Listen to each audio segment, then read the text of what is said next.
व्यवसितो बुद्ध्या समाधाय मनोरिधि जजाप परमं जात्यं प्राग्जन्मन्यं शिक्षितम्। ओम नमो भगवते वासुदेवाय। बोलो बोलो। ओम नमो भगवते वासुदेवाय। ओम नमो भगवते वासुदेवाय। ओम नमो भगवते वासुदेवाय।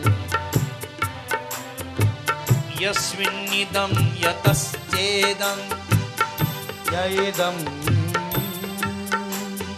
येनेदं यइदं स्वयं योऽस्माच्च परस्माच्च परस्तं प्रपद्ये स्वयं। गजेंद्र मोक्ष है, रोज पाठ करने की चीज है। जो चाहता है कि मेरी मृत्यु नहीं बिगड़े, तो गजेंद्र मोक्ष का पाठ करना चाहिए। यस्मिन्निदं यतश्चेदं येनेदं यइदं स्वयं योऽस्माच्च परस्ताच्च परस्तं प्रपद्ये स्वयं देवम्।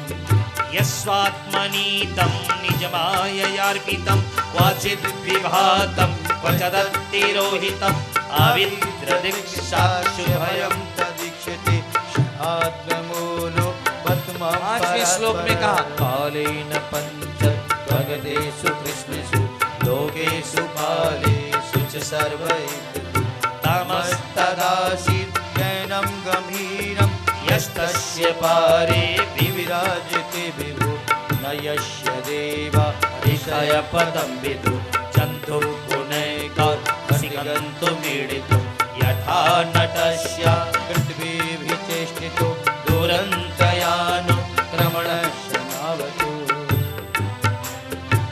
दिदिक्षवो यस्य पदं सुमङ्गलं विमुक्त संगा मुनयसु साधव चरन्त लोकाव्रतमव्रणं वने भूतात्मभूता शुद्धस्य मे गति। ओम नमो भगवते वासुदेवाय। ओम नमो भगवते वासुदेवाय।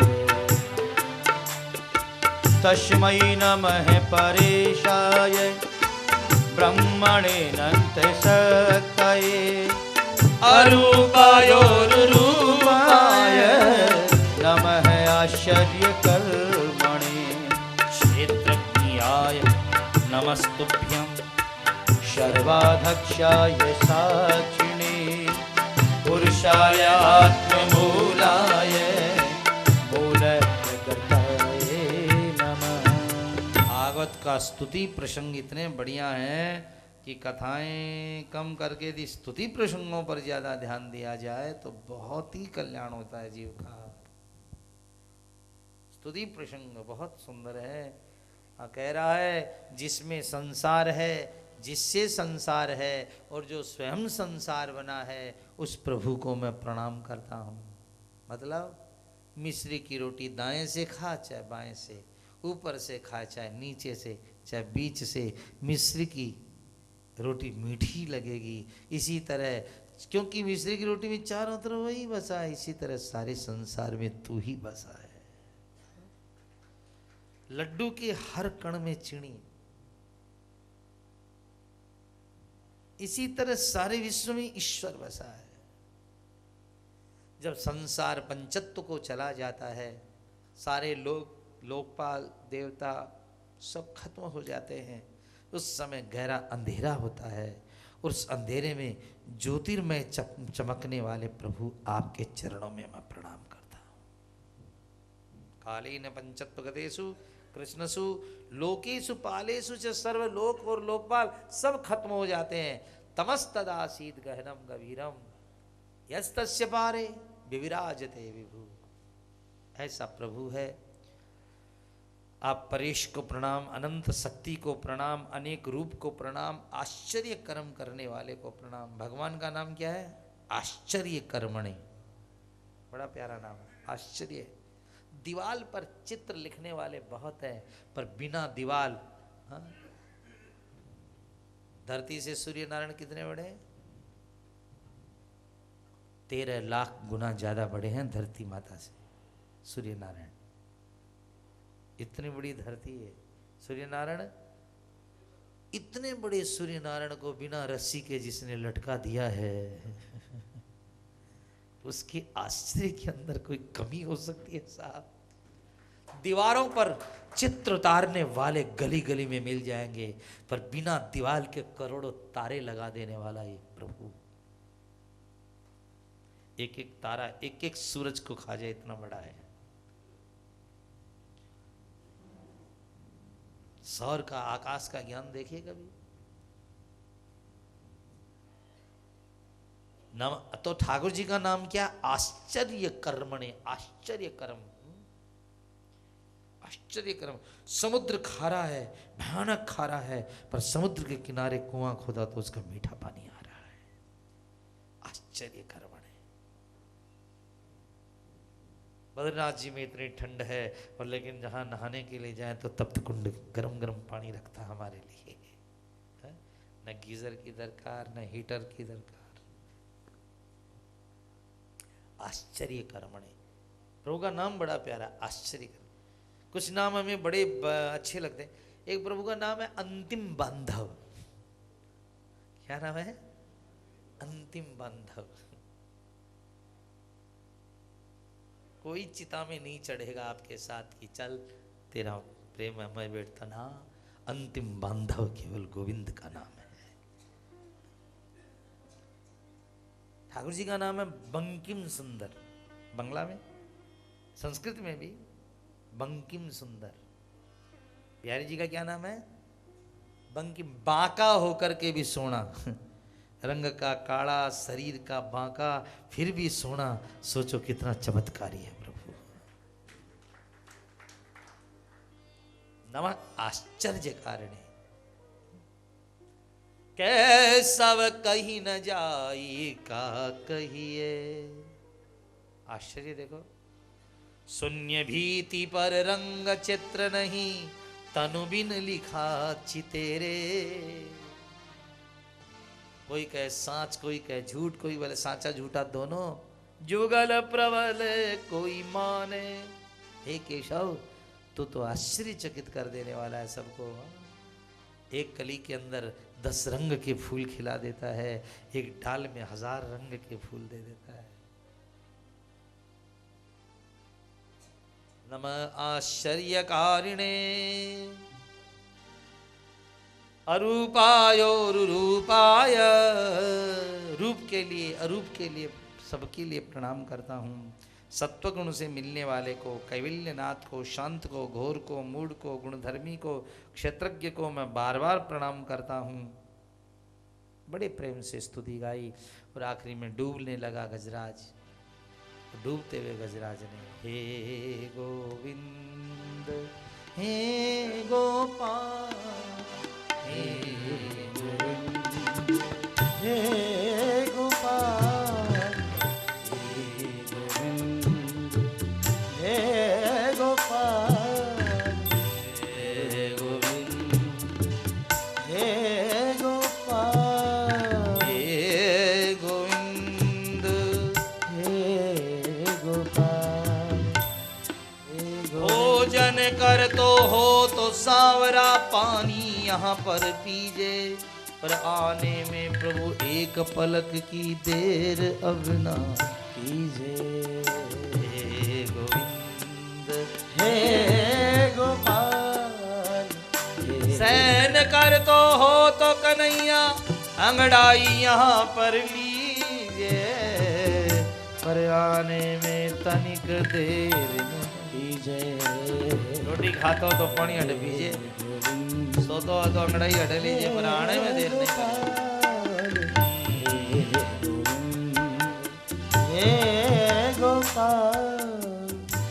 और उसी समय भगवान आर्त होकर जब वो आरती उतारने लगा सूंड में कमल लेकर, तब भगवान दौड़ पड़े। रुक्मिणी ने कहा जा कहाँ रहे हो? भगवान ने कहा हाथी।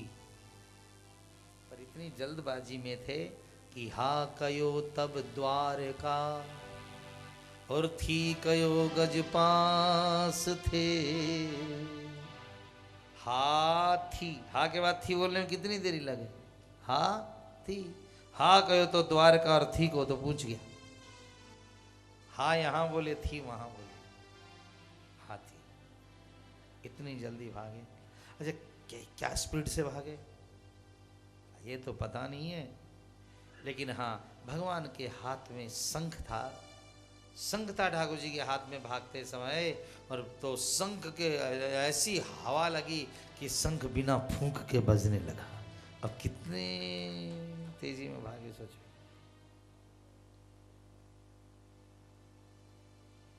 तोड़ पड़े हमारे ठाकुर। दरवाजे पर गरुड़ बैठा था, उसको भी छोड़ कर नंगे पांव भागे। पर एक काम गलती हो गया, गड़बड़ हो गया। पीताम्बर आज भूल गए ठाकुर जी, और रुक्मणी की नीलांबर साड़ी लेकर के भाग गए। पीताम्बर छोड़ नीलांबर लेके धाए हैं, पीताम्बर छोड़ नीलांबर लेके धाए हैं, पीताम्बर छोड़ नीलांबर लेके धाए हैं। और दिना तो गरुड़ ऊपर बैठते, और दिना तो गरुड़ ऊपर बैठते। आज गरुड़ हरि ऊपर सिधाए, आज गरुड़ हरि ऊपर सिधाए। भगवान पीताम्बर की जगह नीलांबर साड़ी लेके भागे, कंधे पर डाल के। गरुड़ जी पीछे भागे, तो साड़ी के जो फूंदे लटक रहे थे ना सूते, उसमें गरुड़ जी का पांव फंस गया। अब साड़ी भागी, जब पांव बचा, भगवान ने जरा खींचा जोर से, गजब हो गया। और दिनों तक गरुड़ पर बैठते थे, आज गरुड़ गोविंद के कंधे पर बैठ के जा रहे हैं। बोले गरुड़वाही भगवान की, गरुड़वाही है ठाकुर जी आज। गरुड़ कहाँ बैठे हैं? कंधे पर। गुटके में फंस गए, पांव खींचा तो सीधे कंधे पर। गरुड़ जी बोले ठाकुर जी मैं ऊपर, आप नीचे। भगवान ने कहा चुपचाप बैठे। गरुड़ जी ने कहा मालिक एक बात बोलो, आप सर्व संपन्न हैं। हाथी डूब जाए, हाथी मर जाए, बाहर निकाल लीजिएगा, फिर जिंदा कर दीजिएगा, इसमें भागदौड़ क्यों मचा है? भागो रे भागो रे भाग। अरे आप तो समर्थ है, हाथी डूबे तो मरेगा, मैं निकाल लेना। भगवान ने कहा हाथी डूबे मरे मेरे को कोई तकलीफ नहीं है इससे, तो भाग क्यों रहे हो? भगवान ने कहा भाग तो इसलिए रहा हूं कि डूबते हुए हाथी ने मेरा नाम ले लिया है, नहीं गया तो मेरा नाम डूब जाएगा यार।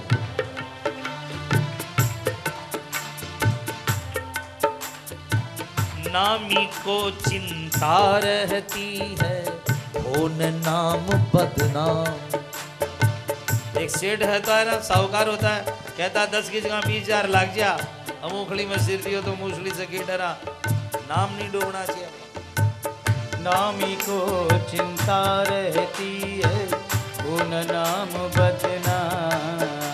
ओ द्रौपदी ने जब नाम पुकारा, द्रौपदी ने जब नाम पुकारा, झट आए घनश्याम राम से खड़ा। राम का नाम, नाम से खड़ा राम का। भगवान बोले मैं नहीं, मारो नाम डूब जाएगा। और कोई भी सेठ साहूकार, कोई भी समझदार आपका नाम डूबने देता है? इसलिए श्रोता खूब नाम लिया करो, भगवान अपना नाम डूबने देंगे। कई लोग उल्टी सोचे कि मेरा बेटा नाम चलाएगा, इससे हम सहमत नहीं है। बेटा प्रेम देगा, बेटा प्यार करेगा, ये तो बात ठीक। आप भी तो किसी के बेटे हो, और बेटा नाम चलावे नाम। बेटा तो कोर्ट में जाकर नाम कटावा है माँ बाप को कि बापूजी गया मारो नाम चढ़ाओ कोर्ट का कागज हमें।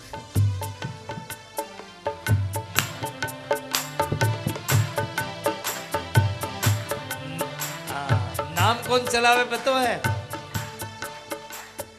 नाम रहे गो नाम से। जो माँ बाप को भागवत सुनाई, गीता सुनाई, नाम सुनाया, उन बच्चों का नाम रहेगा संसार में। नाम रहे गो नाम से सुनो सयाने, छोरा छोरी नाम चलावे, चेला नाम चलावे, कोई कौन चलावे। मीरा सुतना जाइया शिष्य न मूढ़ा को। न तो मीरा भाई कोई चेलो मुंड्यो और न कोई बेटो जाए कि मीरा जी को नाम कौन चलेगी। पहले महानुभावों ने यश अपने आप कमाया है।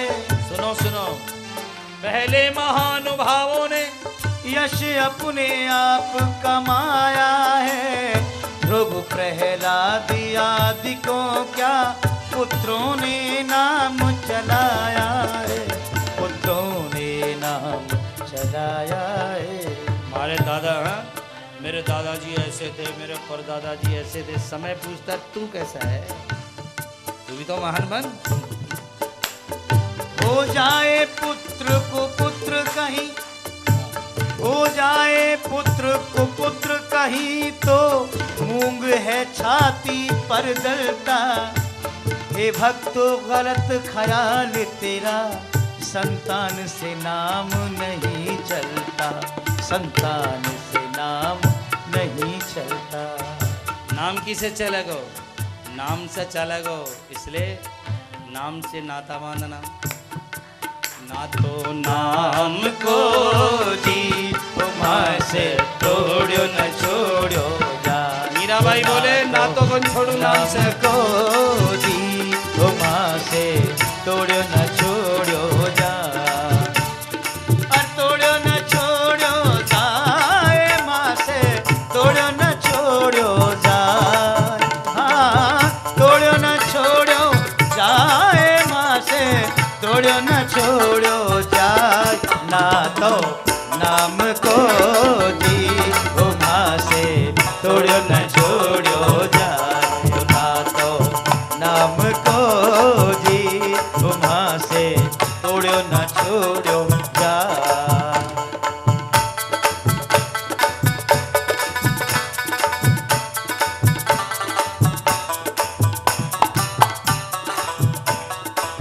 बाबुल वैद्य बुलाइया जी पकड़ दिखाई बा। बाबुल वैद्य बुलाइया जी पकड़ दिखाई मारी बा। हर मूर्ख वैद्य मरम नहीं जाने, मूर्ख वैद्य मरम नहीं जाने। मारे कसक कड़े से माए। ना तो नाम को जी ओ माँ से तोड़ो न छोड़ो जाए। ना तो नाम को जी ओ माँ से। मीरा भाई 97 दिन एक बार भूखी रही, केवल तुलसी चरणामृत खाती थी। जब तक दर्शन नहीं तब तक भोजन नहीं। बाबुल ने वैद्य बुलाया, मूर्ख वैद्य मरम नहीं जाने। हाँ मूर्ख वैद्य मरम नहीं जाने। मारे कसक कड़ेज के माहे। ना तो नाम को जी ओ माँ से तोड़ो न छोड़ो जाए। जाबेदा घर आपने जी मारो नाम ना ले।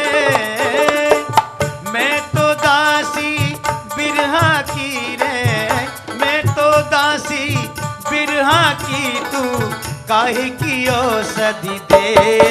ना तो नाम को जी माँ से तोड़ो न छोड़ो जाए। तोड़ो न छोड़ो जाए माँ से, तोड़ो न छोड़ो जाए। ना तो नाम को जी ओ माँ से तोड़ो न छोड़ो जाए। पाना जू पीली पड़ी जी, लोग कहे पिंड रोग। पाना जो पीली पड़ी जी, लोग कवे पिंड रोग। थारे लागण में किया जी, थारे लागण में किया जी। मारे राम मिलन रो जोगिला तो नाम को जी ओ माँ से तोड़ो न छोड़ो जाए। ना तो नाम को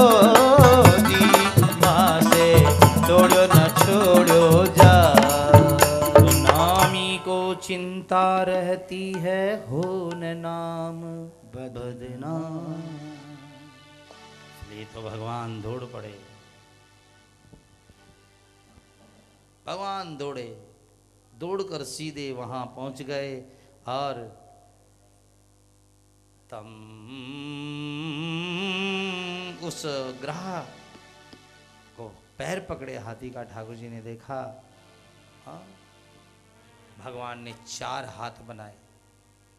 पहला हाथ पानी में मारा, वो ग्राह के साथ हाथी के पैर को पकड़ा, हाथी के पैर को पकड़ा, खींच करके बाहर ले आए। दूसरे हाथ से चक्कर मार के नक्र का बदन चीर डाला।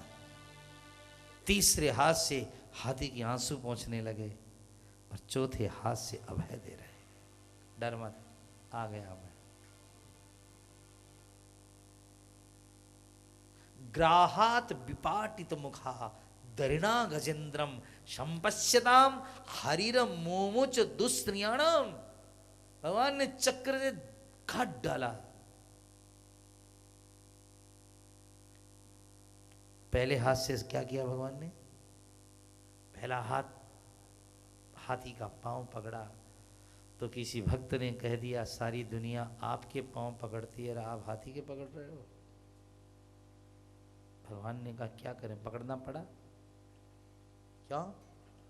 क्योंकि ब्रजराज कह रहे थे, ब्रजराज कह रहे थे, सुनो रे गजराज, सुनो रे गजराज। ब्रजराज कह रहे थे सुनो रे गजराज। अरे आने में देर हुई क्षमा हमें कीजिए। पैर पकड़ के हाथी से माफी मांग रहे हैं ब्रजराज की सुनो, आने में देर हुई इसलिए माफ कर। आने में देर, तूने बुलाया, दौड़ के तो आया लेकिन देर हो गई भैया, माफ करना। भगवान माफी मांग रहे हैं। और असली बात क्या है? बुलाने में देर हुई। हम 100 बरस तक लड़ते रहते हैं, कितनी गोलियां खाते हैं, कितने मिक्सचर पी जाते हैं, कितने इंजेक्शन खाते हैं, कितनी बोतल पानी चढ़वा जाते हैं, मर है तो प्रभु को नहीं पुकारते। आने में देर हुई क्षमा हमें कीजिए,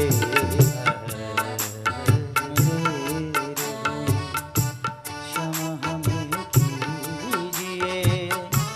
आने में देर हुई क्षमा हमें कीजिए। इस कथा का सार एक ही है। सुनीरी मैंने निर्बल के बलराम, सुनीरी मैंने निर्बल के बलराम, सुनीरी मैंने निर्बल के बलराम, सुनीरी मैंने निर्बल के बलराम। जब लग गज अपनो बलवर क्यों, लगी गज अपनो बलवर क्यों, आयो न एक काम, आयो न एक हुकाम। व्याकुल होए बलराम पुकार्यो, व्याकुल होए बलराम पुकारो, आए आधे ना। सुनीरी मैंने निर्बल के बलराम, सुनीरी मैंने निर्बल के बलराम। सूरदास जी ने इसका सार कहते हुए कहा आदमी के पास 4 ताकत होवे, अप बल, जप बल और बाहुबल, चौथो है बलदाम। अप बल, मेरे घर में 200 आम है, 400 आम। अप बल, जप बल, मैं माला कहता हूं। अप बल, जप बल और बाहुमता, और चौथो है बलदाम। पिसा सूरदास जी कहते हैं मैं अंधा हुआ तो क्या हुआ? सूर्य किशोरी कृपा से सब बल, सूर्य किशोरी कृपा हाथी श्री सब किशोरी बल। जी की कृपा से सूरदास जी में सब बल है। लेकिन ए दुनिया वालों, कभी कोई निर्बल हो जाए तो दवाई बता देता हूं। हारे को हरि नाम सुनी बल के बल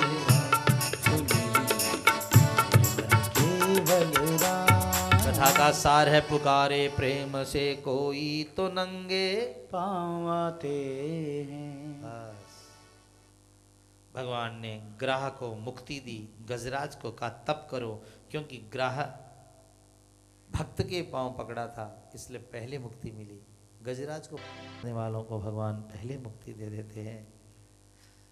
भागवत में इसके बाद लिखा कि योसौ ग्राह सवई सद्य परमाश्चर्य रूप धिक मुक्तो देवल शापे न हुहु गंधर्व सप्तम है। हुहु नाम का गंधर्व था, पानी में देवल जी का पग पकड़ा था तो इन्होंने शाप दिया था मगरमच्छ बनने का।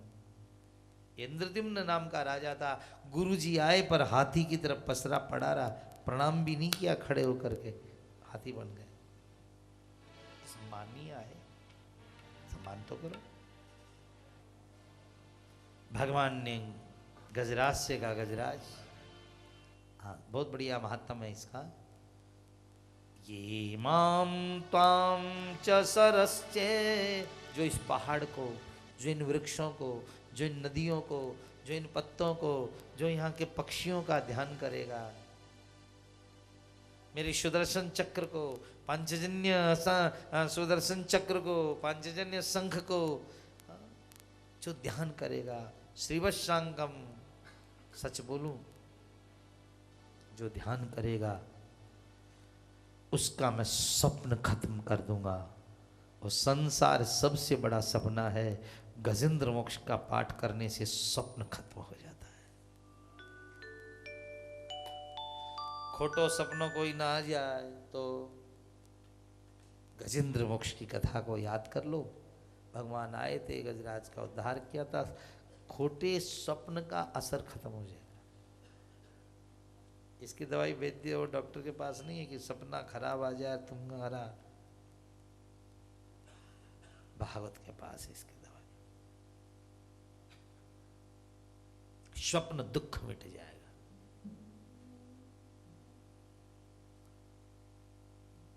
प्रियजनों, इस तरह भगवान ने गजराज का उद्धार किया। और इसके बाद में ये नारायण अवतार है भगवान का। पहले हरि सुना, अब नारायण सुना। बस इस कथा से हम सब लोगों को एक शिक्षा लेनी चाहिए कि हर समय, उस महात्मा ने कहा था ना, मैं तेरा बेटा कैसे बनूं, मुझको हर समय तुमको खड़ा रहना पड़ेगा। हर समय ईश्वर खड़ा हुआ है, बस हमारे बुलाने की देर है, उनके आने की देर नहीं है। इस कथा के बाद में सुखदेव जी ने कहा, राजन आओ एक साथ में बहुत से अवतार बता दूं। एक बार देवता दानवों ने मिलकर के समुद्र का मंथन करना चाहा कि दोनों भाई आपस में बराबर बराबर बांट लेंगे और बिलो समुद्र को। समुद्र मंथन के समय अनेक अवतार हुए।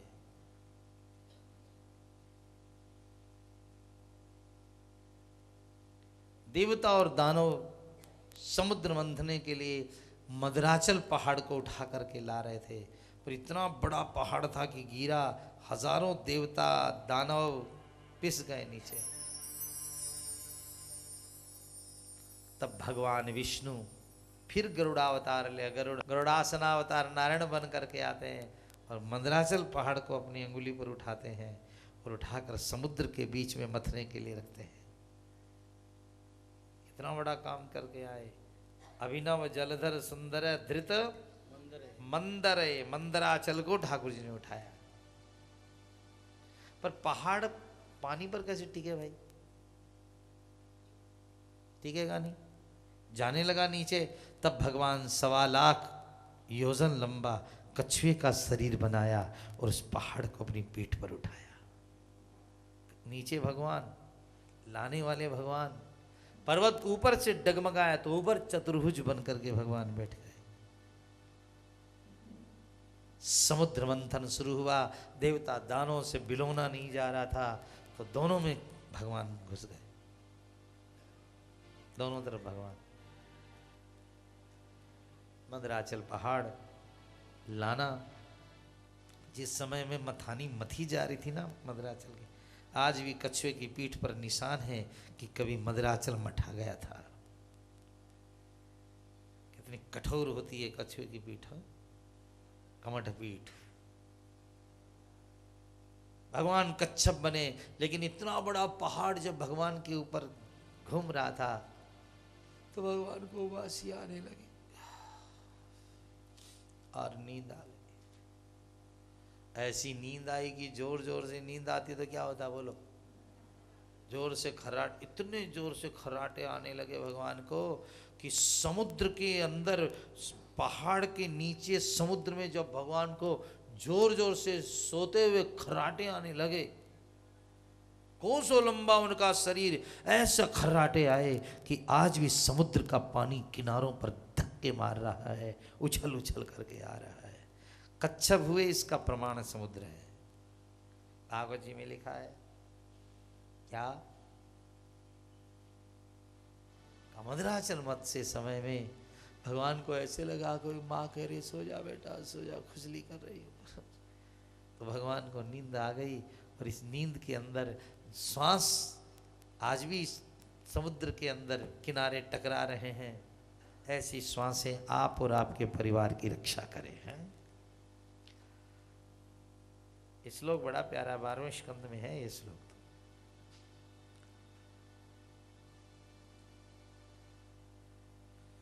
भगवान ने मंदराचल को अपने पीठ पर उठाया है। पृष्ठे ब्राह्मण मंद मंदर गिरे ग्रावाण कंडूयना। कंडूयना ठाकुर जी को खुजली लग रही थी। मंदराचल पर्वत उठ रहा है, भगवान सो रहे हैं। कितना वजन उठाए कच्छप भगवान ने। फिर समुद्र का मंथन हुआ तो अब की बार सबसे पहले जहर निकला। जहर पीने वाला कोई तैयार नहीं हुआ। सब बोले कल शिवरात्रि है, सब जहर भगवान शंकर को पिला देंगे। हमारे भी काम का, क्रोध का, लोभ का कोई जहर पी सकता है तो उसका नाम है भगवान। सारे देवता माखन खाने वाले हैं, 56 भोग उड़ाने वाले हैं, पर शंकर जी जहर खाने वाले देवता। सब शंकर भगवान के पास में गए। शंकर जी ने जहर पिया, गले में रखा। इसने नीलकंठ महादेव की जय हो। और जहर पीने से भगवान को इतनी गर्मी चढ़ गई, इतनी गर्मी चढ़ गई कि नाचने लगे। तब भगवान ने चंदा माथे पर लगा दी, गंगा माथे पर लगा दी। फिर भी शिव जी का नहीं गर्मी उतरी नहीं। तो भक्तों से कहा भैया सुबह सुबह ठंडा ठंडा पानी का लोटा लेना और शिव जी के ऊपर स्नान कराना। हर हर महादेव शंभो। खूब जल चढ़ाना शिव जी को, ऐसा जल चढ़ाओ ठंडा कर दो शिव जी को।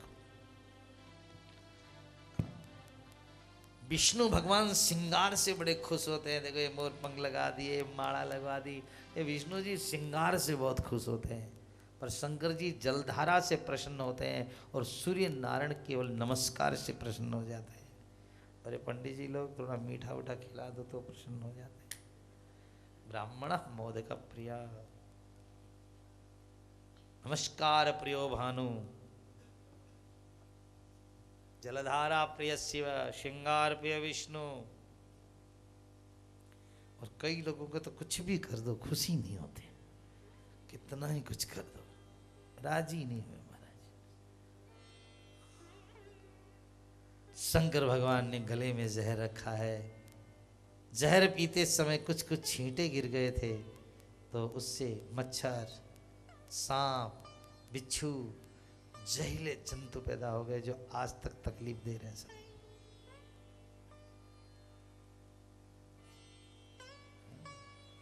कई एक बहन कह रही थी भगवान का भी दिमाग घूम गया, क्या दरकार थी जू बनाने की, क्या दरकार थी मक्खी बनाने की।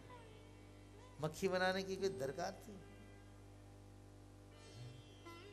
दिमाग खराब है। अरे नहीं, भगवान का दिमाग नहीं खराब, दिमाग तुम्हारा खराब है। भगवान यदि वो कीड़े नहीं बनाते ना तो 6-6 महीना धोती नहीं सिर को।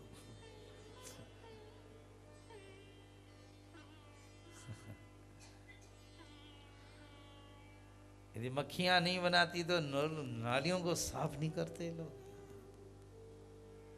भगवान जो करते हैं सो तो। एक आदमी कह रहा था सोना भगवान ने इतना सुंदर बनाया है, थोड़ी सुगंध दे दी तो क्या घट जाता उसका। अच्छा है सोने में सुगंध नहीं दी, नहीं तो इनकम टैक्स वाले लोग सूंघ सूंघ के निकाल के ले जाते घर में से। बोले तारे इतने ऊपर लगा दिए, थोड़े नीचा कर देती तो बिजली की समस्या खत्म नहीं हो जाती, इतनी ऊपर लगा दी। वाह, नीचे तारे कर देते लोग पोछा बना बना के घर में फेंकते फिर।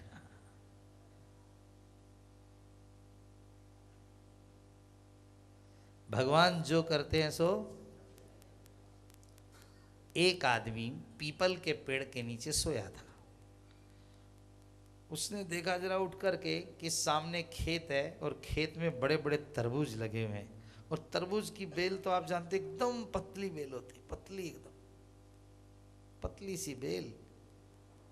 उसके तरबूज लगा हुआ 10 किलो का।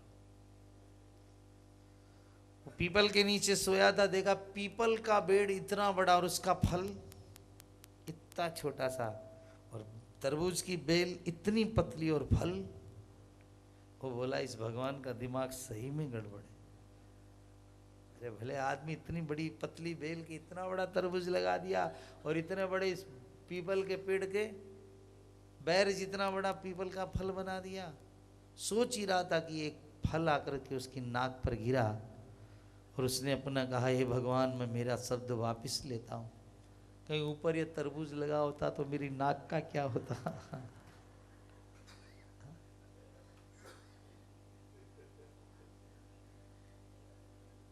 अच्छा, भगवान जो, अच्छा नारियल कितना ऊंचा लगाया भगवान ने, कभी सुना? लाखों पेड़ नारियल के हैं और आदमी नारियल गिरा और आदमी का सिर फूट गया और मरा, किसी ने सुना है? हाँ, नहीं सुना ना। इतना बड़ा कोई ऊपर नारियल टांग दे फिर गिरा दे आदमी तो मर जाए। लेकिन मेरे ठाकुर जी की ऐसी कृपा है।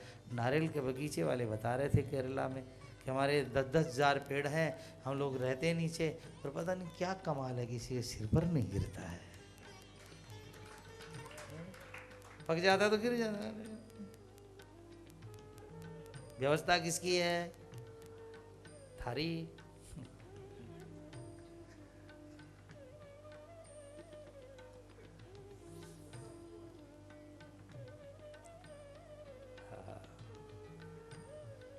तो श्रोताओं, भगवान की कृपा फलों पे ऊपर भी देखो है।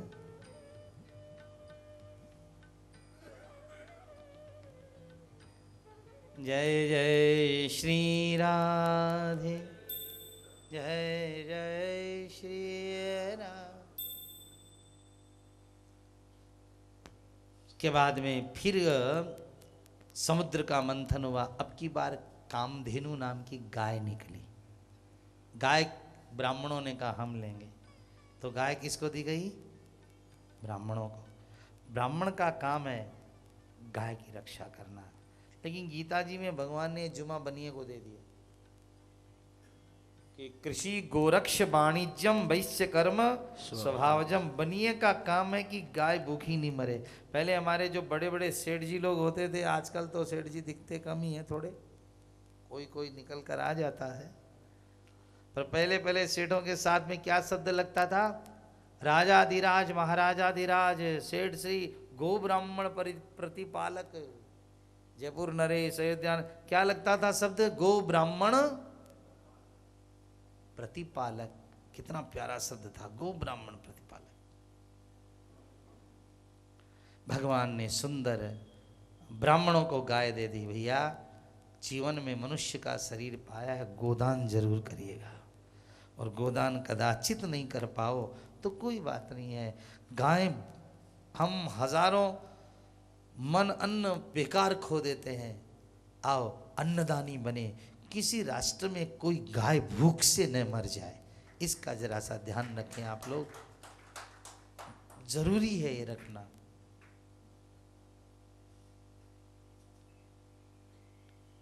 जीवन का सार बनता है। उसके बाद ऐरावत नाम का हाथी निकला, इंद्र ने लिया। उच्चैश्रवा घोड़ा राजा बलि ने लिया। झलमल करती हुई कौस्तुभ मणि निकली, वह किसने ली? नारायण को पहनाई गई। फिर कल्पवृक्ष निकले, वो स्वर्ग में भेज दिए गए। अप्सराएं निकली, स्वर्ग में भेज दी गई। श्रोताओं, ऐसा सुंदर चित्रण था। उसकी वजह जरा हाथ जोड़िए सब लोग।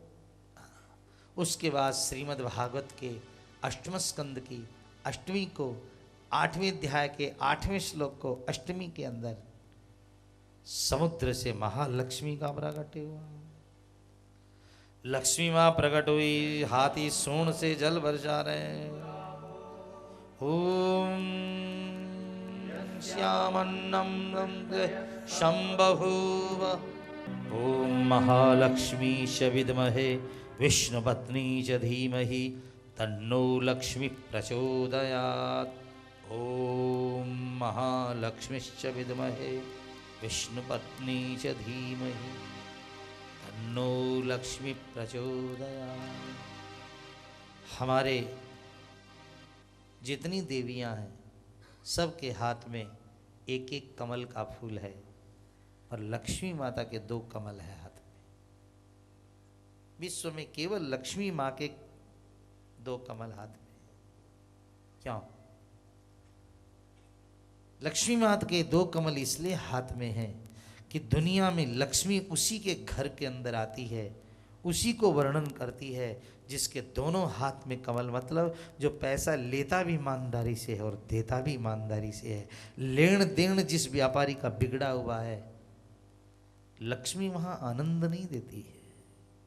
2 हाथ में कमल है, मतलब लो भी ठीक से और लेवा तो बहुत राजी राजी है लो।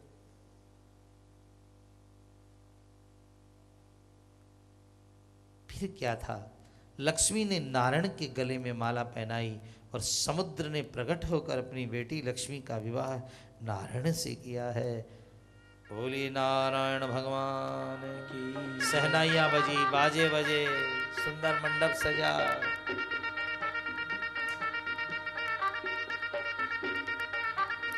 आओ, लक्ष्मी माता प्रकट हुई है हमारे यहाँ। बोले लक्ष्मी मैया की जय हो। ततश्चाविरभुः साक्षात् श्रीरमा भगवत् परः व्यञ्जयन्ती दिशो कान्त्यः विद्युत् सौदामिनी यथः। छम छम करती अन्न धन भरती, छम छम करती अन्न धन भरती। मैया लक्ष्मी पधारो मारे आंगणे। बंबई का नाम रत्न सारपुर है। लक्ष्मी का समुद्र के किनारे जन्म हुआ।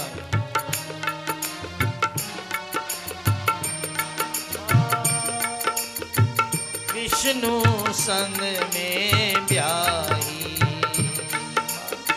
लक्ष्मी, विष्णु संग में ब्याही।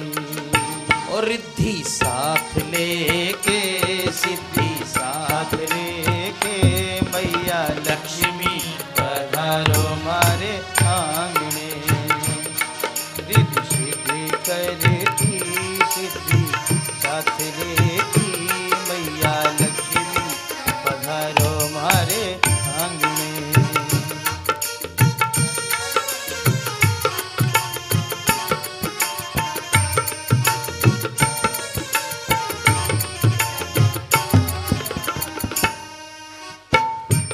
मैया लक्ष्मी पधारो मेरे आंगन। छम छम करती अन्न धन भरती, मैया लक्ष्मी पधारो मारे आंगने।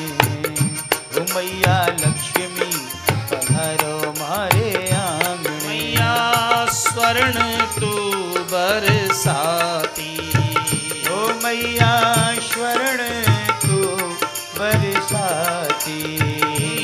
हाथी घोड़े संग ले आती। हाथी घोड़े संग में आती। तुम दान करती, तुम महान करती, मैया लक्ष्मी पधारो हमारे आंगने। क्षम क्षम करती अन्न धन भरती। मैया लक्ष्मी पधारो हमारे आंगने। बोले लक्ष्मी मैया की। लक्ष्मी माता ने नारायण को माला पहनाई, इसलिए लक्ष्मी नारायण भगवान की हो गई। आज कथा में आप सुना था कस्य स्विद धनम, धन किसका है? लक्ष्मी नारायण की है।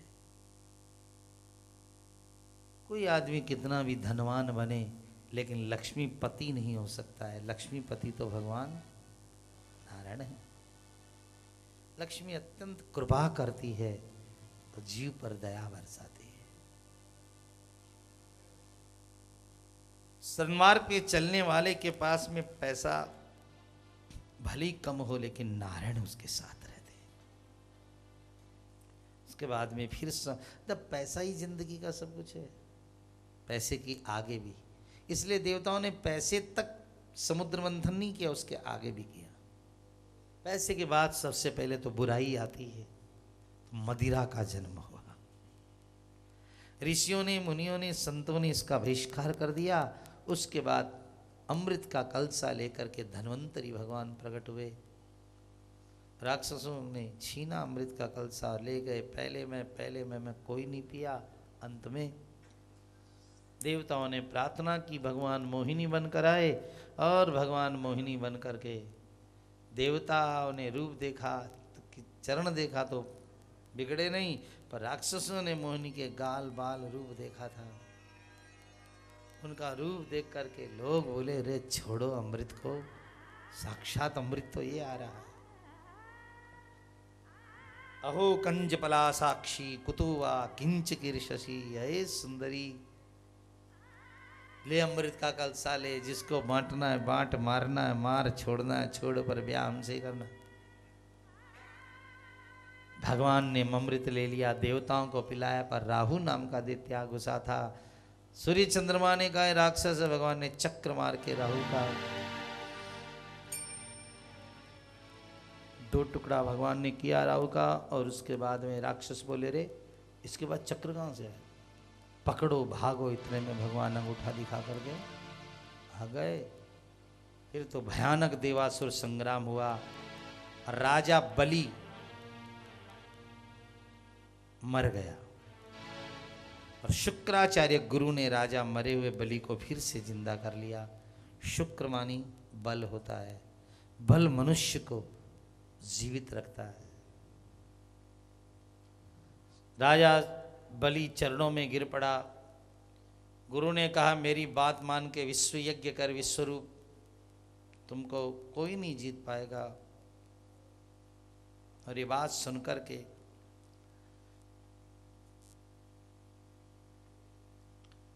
यज्ञ करने की अंदर तैयारी की और राजा ने विश्वजीत नाम का यज्ञ किया। इधर देवताओं की माता अदिति ने प्रार्थना की।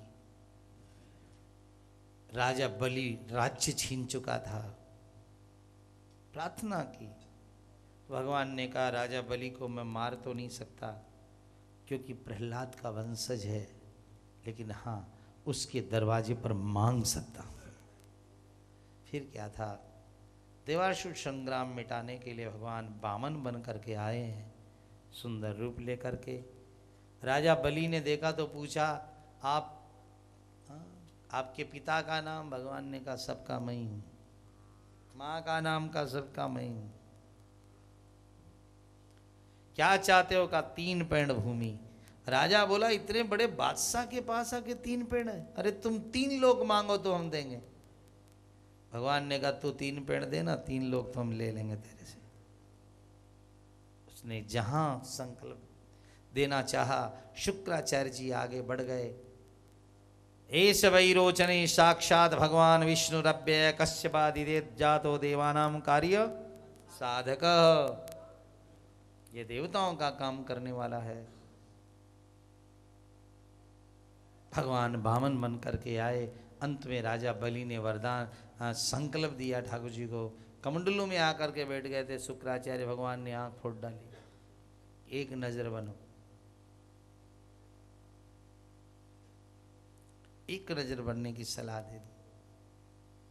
उसके बाद में राजा बलि ने जहां दान दिया, दान देने वाला सदा महान होता है।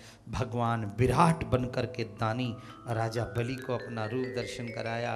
पहले चरण में तल वितल सुतल तलातल, ऊपर से महाजना तब सत्यम। तीसरा पैर कहाँ रखूं? राजा ने कहा तीसरा पैर मेरे मस्तक पर रख दो, आज से मैं भी आपका हो गया। राजा बलि ने अपने गुरु का त्याग कर दिया। गुरु जी कहते तू भगवान को दान देगा तो भिखारी हो जाएगा। वह बोला इंसान को देने वाला भिखारी नहीं होता तो भगवान देने वाला कैसे हो जाएगा?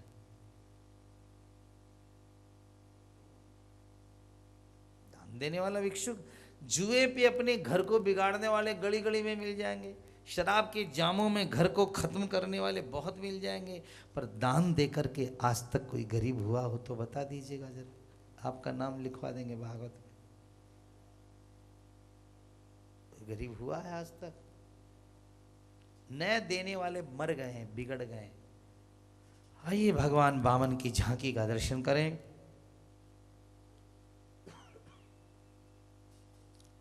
बोले वामन भगवान की। ओ भगत भर दे रे झोली, ओ भगत भर दे रे झोली। श्रोताओं, देते रहिए, देने वाला सदा महान, लेने वाला तो सदा वामन ही होता है। बोलो गोपाल कृष्ण की, गो माता की, गो माता की जय।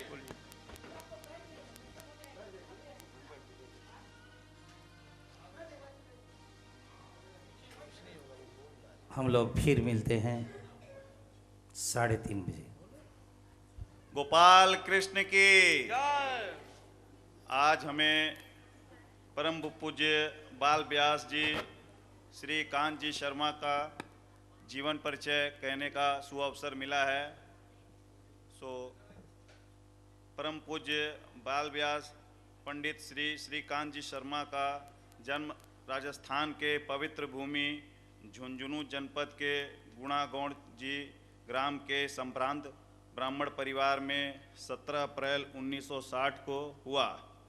आपकी माता श्रीमती परमेश्वरी देवी तथा पिता श्री सांवरमल जी नंदीवाला भारतीय संस्कृति के संवाहक और धार्मिक प्रवृत्ति के हैं। आपकी प्रारंभिक शिक्षा संस्कृत के उद्भट विद्वान पितामह स्वर्गीय पंडित शिव प्रसाद जी शास्त्री की देखरेख में हुई। दादाजी की सात्विक एवं सरल जीवन शैली ने आपको बाल जीवन में समस्त प्राकृतिक गुणों से ओतप्रोत कर दिया। दादाजी के साथ 10 वर्ष की आयु में कलकत्ता पधारे और पंडित बंशीधर जी शास्त्री के सान्निध्य में अध्ययन प्रारंभ किया। पूर्वजों से मिली पांडित्य की विरासत ने आपको श्रीमद् भागवत महापुराण का अनुरागी बना दिया। साथ ही साथ गीता, रामायण, महाभारत आदि महाग्रंथों के भी आप पारंगत हो गए। परम पूज्य बाल व्यास जी पिछले 35 वर्षों से कलकत्ता में विभिन्न धार्मिक, सांस्कृतिक एवं सामाजिक संस्थाओं से जुड़े हैं। युवा वर्ग में अच्छे संस्कार के सर्जन हेतु आपने श्रीमद् भागवत ज्ञान प्रचार समिति की स्थापना की है। इस समिति के द्वारा रस बनमाली नाम की आध्यात्मिक मासिक पत्रिका का प्रकाशन वाराणसी से किया जाता है। आपकी मान्यता है कि श्रीमद् भागवत महापुराण, राम कथा, शिव महापुराण, देवी भागवत कथा के माध्यम से समाज में एक नई चेतना लाई जा सकती है। आप गौरक्षण के प्रबल समर्थक हैं। इसके लिए श्रीकांत फाउंडेशन की स्थापना की गई। इस संस्था में आप निम्न निम्न पैसा जमा करा करके आप